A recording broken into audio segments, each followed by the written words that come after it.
عزیزان گرامی، امت محمدیہ کو اللہ تعالی نے بے شمار خصائص، فضائل، انعامات عطا فرمائے ہیں۔ ان میں سب سے بڑا انعام یہ ہے کہ اللہ رب العالمین نے ہمیں امام الانبیاء عطا فرمائے ہیں۔ اللہ نے ہمیں امام الانبیاء عطا فرمائے ہیں۔ اللہ نے آدم علیہ السلام سے لے کر میرے اور آپ کے محبوب پیغمبر جناب محمد الرسول اللہ صلی اللہ علیہ وسلم تک کم و بیش 1,24,000 انبیاء علیہم الصلوات والتسلیمات بھیجے۔ کہیں آدم صفی اللہ ہیں، کہیں ابراہیم خلیل اللہ ہیں، کہیں موسیٰ کلیم اللہ ہیں، کہیں عیسیٰ روح اللہ ہیں، لیکن جب باری امت محمدیہ کی آتی ہے تو اللہ نے اپنا حبیب ہمیں بطور پیغمبر عطا فرمایا۔ تمام انبیاء کے سردار، تمام انبیاء کے امام اور خاتم النبیین، یہ امت محمدیہ کی سب سے بڑی اور پہلی خصوصیت ہے۔ دوسری خصوصیت یہ ہے کہ اللہ رب العالمین نے کسی قوم کو تورات عطا فرمائی، کسی کو انجیل عطا فرمائی، کسی کو زبور عطا فرمائی اور کسی کو آسمانی صحیفے عطا فرمائے، لیکن امت محمدیہ کو اللہ تعالی نے اپنا کلام قرآن کریم عطا فرمایا۔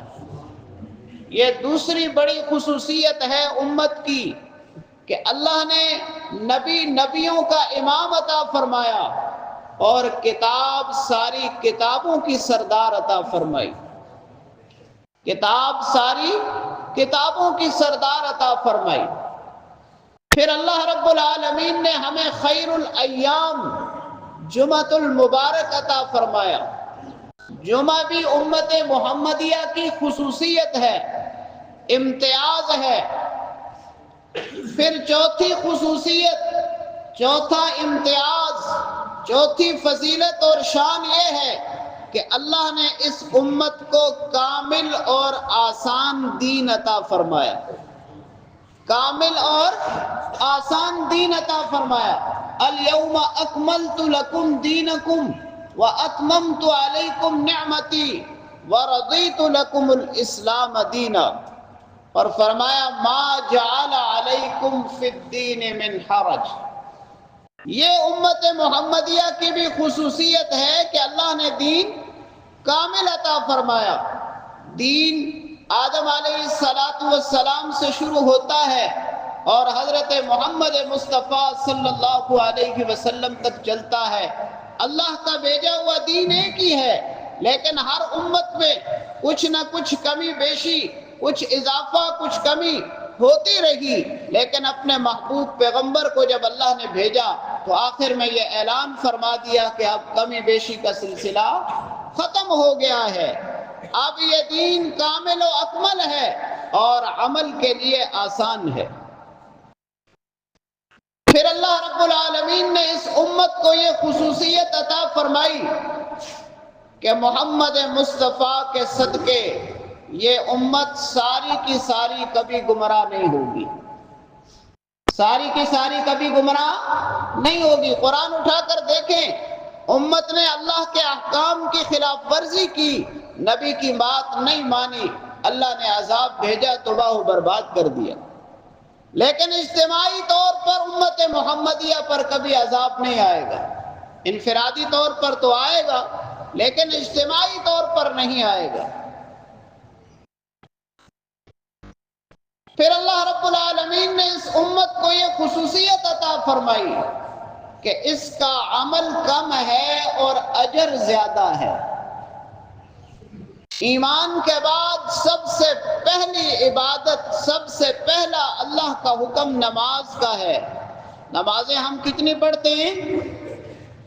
بولے 5 پڑھتے اللہ پڑھنے کی توفیق دے، 5 بھی پڑھ لیں تو 5 نمازیں امت کا کتنا حصہ پڑھتی ہے؟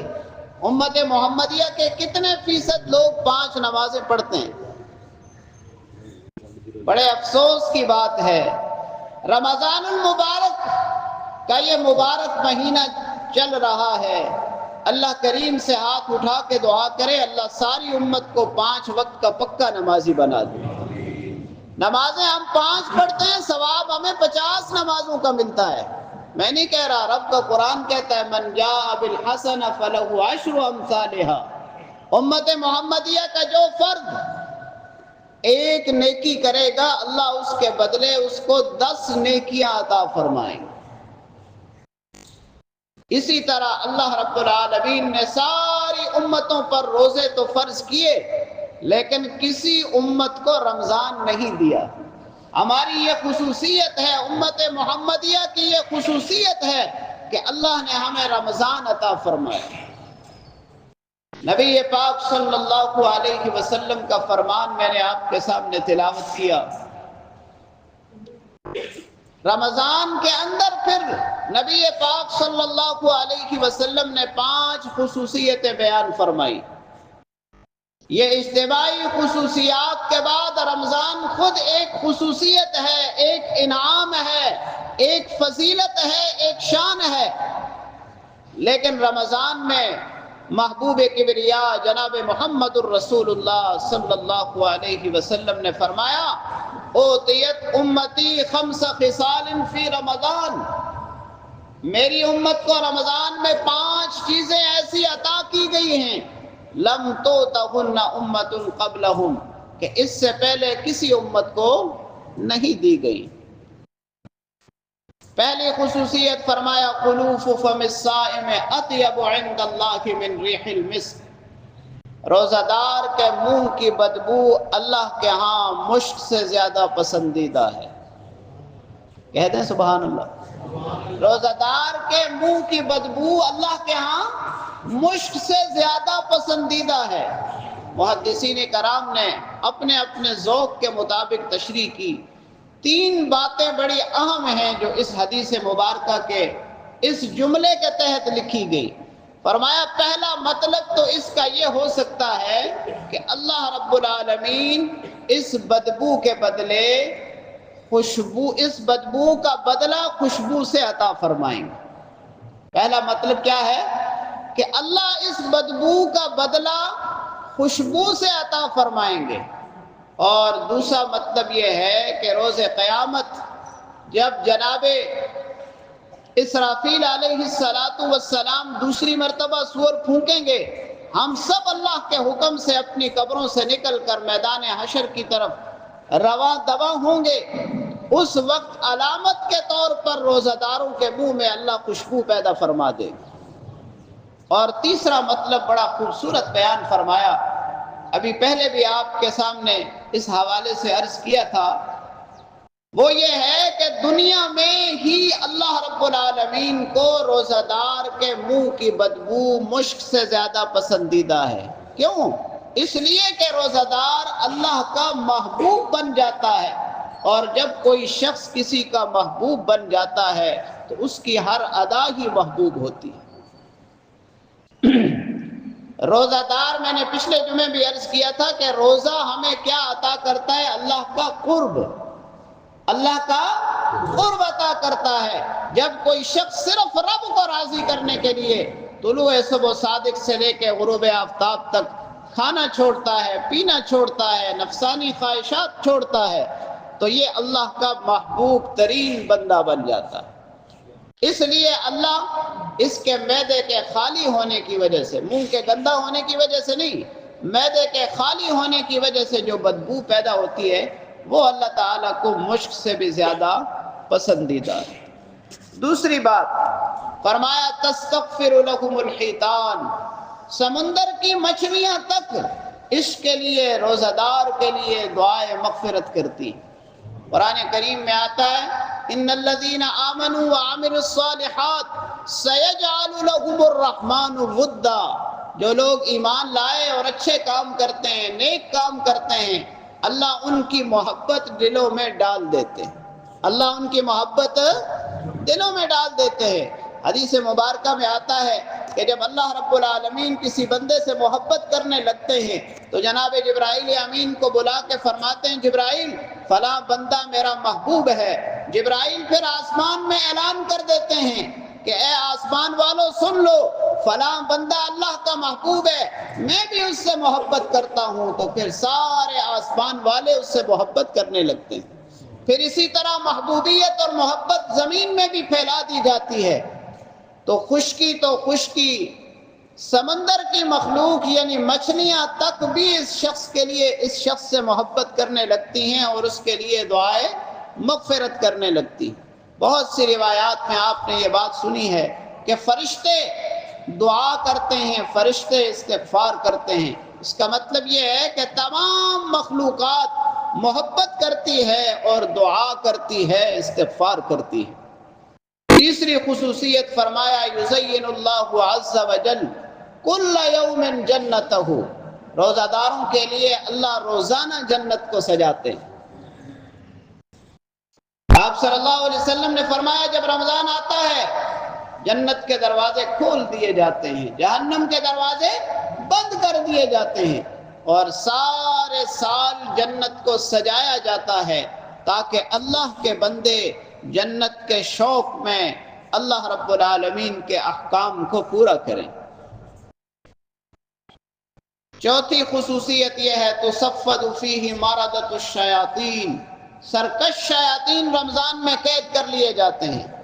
اصول تو یہ ہے کہ جب ثواب بڑھتا ہے تو گناہ بھی بڑھ جاتا ہے، آزمائش بھی بڑھ جاتی ہے، لیکن رمضان کی وجہ سے اللہ رب العالمین شیطان کو قید کر لیتے ہیں، سرکش شیاطین کو قید کر لیتے ہیں۔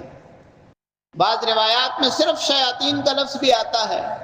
یہاں پر ایک سوال پیدا ہوتا ہے کہ اگر شیطان قید ہو جاتے ہیں تو پھر یہ خرابیاں کہاں سے آتی ہیں؟ تو یاد رکھیں شیطان کی 11 مہینے کی محنت بھی تو ہے نا، شیطان کی 11 مہینے کی محنت بھی تو ہے، اور دوسری بات یہ ہے کہ ہمارے ساتھ جو نفس موجود ہے وہ اس کا پورا کام کرتا ہے، لیکن جو اللہ رب العالمین کی طرف راغب ہو جاتا ہے اور اپنے آپ کو اللہ کے سپرد کر لیتا ہے، اسے نہ شیطان نقصان پہنچا سکتا ہے نہ نفس نقصان پہنچا سکتا ہے، پھر اللہ اسے راہ حق پر صراط مستقیم پر ثابت قدمی عطا فرماتے ہیں۔ اور آخری خصوصیت فرمایا یغفر لہم فی آخر لیل، رمضان کی آخری رات میں اللہ رب العالمین مغفرت کا اعلان فرماتے ہیں۔ صحابہ نے عرض کیا یا رسول اللہ کیا یہ لیلۃ القدر ہے؟ فرمایا نہیں، جب کام کرنے والا اپنا کام پورا کرتا ہے تو اس کو اس کا بدلہ بھی پورا دیا جاتا ہے۔ ایک روایت میں آتا ہے کہ اللہ رب العالمین روزانہ افطار کے وقت لاکھوں لوگوں کی مغفرت فرماتے ہیں روزانہ، اور پھر آخری رمضان المبارک کی آخری رات میں تو مغفرت عامہ ہے۔ اللہ رب العالمین ہمیں بھی اس مغفرت عامہ کا مستحق اور حقدار بنا دے۔